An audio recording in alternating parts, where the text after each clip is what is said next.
ఆయన ఎంజాయ్ చేస్తూ ఆయన అనుచరులు, ఆయన కుటుంబ సభ్యులు, ఆయన మంత్రివర్గం, వాళ్ళ పార్టీ కార్యకర్తలు, గాంధీ భవన్లో ఉన్నటువంటి సామాన్య కార్యకర్తలు అందరూ కూడా పోయి ఎంజాయ్ చేసిరు 200 కోట్ల ఖర్చు పెట్టి. మరి అందాల పోటీలు 70 సంవత్సరాల కాలంలో ఎవ్వరు కూడా ఆ పోటీలు జరుగుతున్నటువంటి క్రమంలో ఒక్కరు కూడా బయటకు పోలే.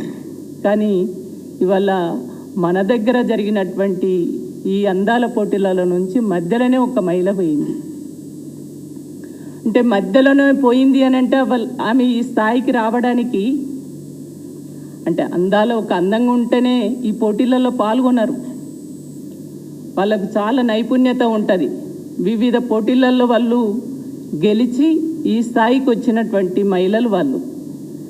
ఆ మహిళ మధ్యలో పోయిందంటే ఎందుకు పోయింది అంటే వీళ్ళు అనుసరించినటువంటి తీరు, వీళ్ళు ఆ మహిళలతోటి ప్రవర్తించినటువంటి తీరు, వాళ్ళ అవమానపరిచినటువంటి పద్ధతులు ఏవైతే ఉన్నాయో వాళ్ళు ఇక్కడ వాళ్ళను ఒక మనుషులుగా కాకుండా ఒక డ్యాన్సర్లుగానో ఒక వేషాలలాగానో అంటే ఒక డ్యాన్సులు చేసే మనుషులుగా చిత్రీకరించి చూసి ఒక బొమ్మల్లాగా ఆడిపియాలన్నటువంటి ఒక ఆలోచనతోటి ఎక్కడి పడితే అక్కడికి తీసుకెళ్ళడం, గంటలు నిలబెట్టడం, ఇవన్నీ చూసి ఆమె మధ్యలో వెళ్ళిపోయినటువంటి మహిళ ఆమె ఆవేదన అక్కడికి చెప్పుకుంటే ఈ చామాల కిరణ్ రెడ్డి గారు ఏం మాట్లాడుతున్నాడు? ఆయన మతి ఉన్నదా? ఆయనకు అసలు మతి భ్రమించిందా? ఏం మనిషి అసలు? ఒకవైపేమో అందాల పోటీలను పెట్టి ఈ భారతదేశ మహిళలను, తెలంగాణ మహిళల్ని అవమానపరిచిర్రు. తెలంగాణ పరువు, భారతదేశ పరువు, భారతదేశ ప్రజల పరువు తీసిర్రు. అది పోయి దాని గురించి ఆలోచించకుండా ఎక్కడో మధ్యలో పోయినటువంటి మహిళ ఆమె పడ్డ బాధలు, ఆమె పడ్డ అవమానాలు అక్కడ చెప్తే బీఆర్ఎస్కు సంబంధం అంటాడు. అంటే ఈయనకు మతి ఉంది అంటే మేము ఆమె దగ్గరికి పోయి మేము మాట్లాడిస్తామా? సిగ్గుండి మాట్లాడుతుండా? సిగ్గు లేకనా? మతి ఉండా? మతి లేక మాట్లాడుతున్నాడా? ఎంత ఆశ్చర్యం అంటే వాళ్ళు ఎంత ఘోరంగా ఉన్నదంటే ఒక మహిళ ఆమె ఇక్కడ అందాల పోటీలలో పాల్గొనడానికి వచ్చింది. ఎంతమంది పురుషులు ఉన్నారు చూడండి. ఆమె చెయ్యి ఎట్లా పట్టుకుంటారండి?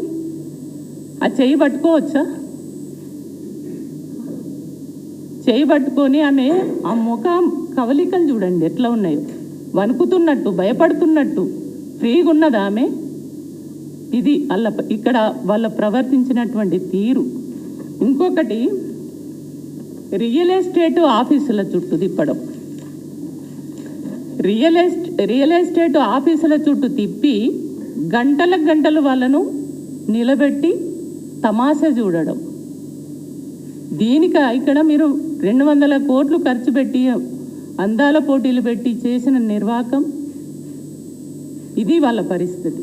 ఇదే కాదు, ఇవాళ మీరు చూస్తే ఇక్కడ అంతా వాళ్ళ కుటుంబం, వాళ్ళ ముఖ్యమంత్రి గారి అమ్మాయితోటి పోటీలలో పాల్గొనేటువంటి అమ్మాయికి సంబంధం ఏందండి? ఆ కుటుంబ సభ్యులందరూ కలిసి వాళ్ళతోటి భోజనాలు చేయడం, ఎంజాయ్ చేయడం, వాళ్ళతోటి సంభాషించడం, ఇది వాళ్ళ పరిస్థితి. ఇక మన తెలంగాణకు ఒక ప్రత్యేకత ఉంది. మన తెలంగాణ కల్చర్ ఒక భిన్నమైనటువంటి కల్చర్. అది బోనాలు కావచ్చు, బతుకమ్మ కావచ్చు, మనం చాలా సాంప్రదాయబద్ధంగా మనం ఆడుకుంటాం. కానీ మనకున్నటువంటి ఆ సాంప్రదాయాన్ని, మనకున్నటువంటి ఆ పండుగ యొక్క గొప్పతనాన్ని చెప్పులు వేసుకొని బతుకమ్మ ఆడతామా? మనం ఒక దేవతలాగా పూజిస్తాం కదా బతుకమ్మను, ఎంతో గౌరవిస్తాం కదా, ఎంతో భక్తి శ్రద్ధలతోటి ఆ బతుకమ్మను ఆడుకుంటాం కదా. చెప్పులేసి ఆడుతున్నారు బతుకమ్మను. ఇంత దారుణమా? అదే కాదు, ఈ రాష్ట్ర మహిళల్ని అందాల పోటీలు నిర్వహించి ఆ అందాల పోటీలలో పాల్గొనడానికి వచ్చినటువంటి మహిళల కాళ్ళు ఎవరితోటి గడిగిస్తారు? మీరు ఎప్పుడు గడుగుతారు చెప్పండి? కాళ్ళు పెళ్ళి అయినప్పుడు, బిడ్డను కన్యాదానం చేసినప్పుడు కాళ్ళు గడుగుతాం, అల్లుడి కాళ్ళు గడుగుతాం, మళ్ళీ చనిపోయినప్పుడు గడుగుతాం. అవునా కదా? స్నానం చేపించి కాళ్ళు కడిగి పసుపు బొట్టు అన్నీ పెట్టి మనం సాగనంపుతాం చనిపోయినప్పుడు. ఈ 2 సందర్భాలలో చేస్తాం. కానీ మీరు ఏం చేశారు? ఇంత దారుణంగా మీరు ఇవన్నీ చేసి ఈ రాష్ట్రం పరువు తీసినటువంటి పద్ధతి ఏదైతే ఉందో అది చాలా అభ్యంతరకరం. ఇక ఈ మంత్రులైతే ఈ పోటీలు జరిగినన్ని రోజులు తెలంగాణ గురించి పట్టించుకోలే. వీళ్ళ పనిలా రోజు అక్కడ పోవడం, ఆ పోటీల దగ్గర ఆడవాళ్ళను ఆ వచ్చినటువంటి మహిళల్ని చూడడం, ఎంజాయ్ చేయడం, తాగడం, తినడం, అదే జరిపోయింది తప్ప రాష్ట్రం ఇక్కడ ఉన్నటువంటి పరిపాలన ఇవన్నీ కూడా ఈ రాష్ట్ర పరిస్థితి గురించి అస్సలు పట్టించుకోలేదు. కాబట్టి ఇగో ఇది వాళ్ళ పరిస్థితి. అందుకని నేను వీళ్ళకి ఒక్కటే చెప్తున్నాను, ఇన్ని రోజులు సరే రైతులు ధాన్యం వర్షాలు పడ్డాయి, ధాన్యం వడ్లు కుప్పలు పోసిర్రు, వర్షాలతోటి మొలకలు వచ్చినాయి, తడిసిపోయినాయి, కొనలేదు, మీరు పట్టించుకోలేరు. రైతులు చనిపోయినా పట్టించుకోలేరు. ఇప్పుడైతే అందాల పోటీలు అయిపోయినాయి, వాళ్ళు ఎక్కడోళ్ళు అక్కడ వెళ్ళిపోయారు కదా. ఇప్పుడన్నా కొద్ది పరిపాలన పైన దృష్టి పెట్టండి అని నేను అడుగుతున్నా.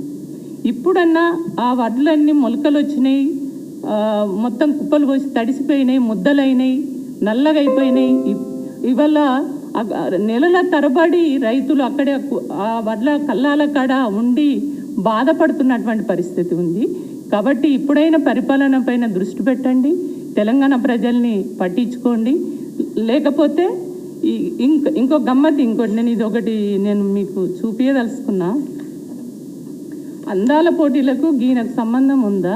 ఈయనకి ఏమోదు ఉన్నదని ఆమెకు ఈయన చేత మెమోంటో ఇప్పిస్తారండి? ఈయన ఎవరు అసలు? ఏమోదా ఉంది?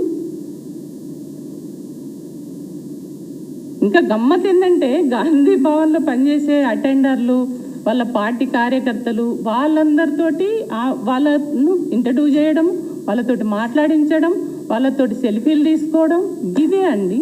అంటే మొత్తము అంటే దానికి ఉన్నటువంటి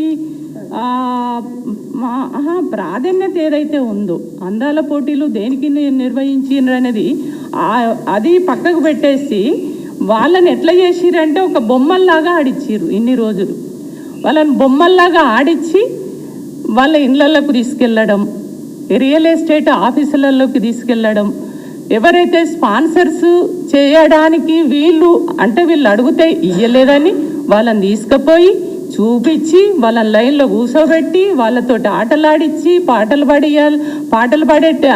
పాడురని ఫోర్స్ చేసి నానా రకాల అసలు వాళ్ళు అదే అక్కడికి పోయినాక వాళ్ళ అభిప్రాయాలు ఒక్కొక్కళ్ళ అభిప్రాయాలు చెప్పుతుంటే బాధేస్తుంది. అంటే ఆడవాళ్ళను ఒక ఆట వస్తువుల్లాగా, ఒక బొమ్మల్లాగా, అంటే ఎంత అవమానకరమైనటువంటి పరిస్థితుల్లో ఇక్కడ ఈ పాలకులు కానీ అది మంత్రివర్గం కానివ్వండి, అధికారులు కానివ్వండి, వాళ్ళ గురించి వాళ్ళు చెప్పుతుంటే బాధేస్తుంది.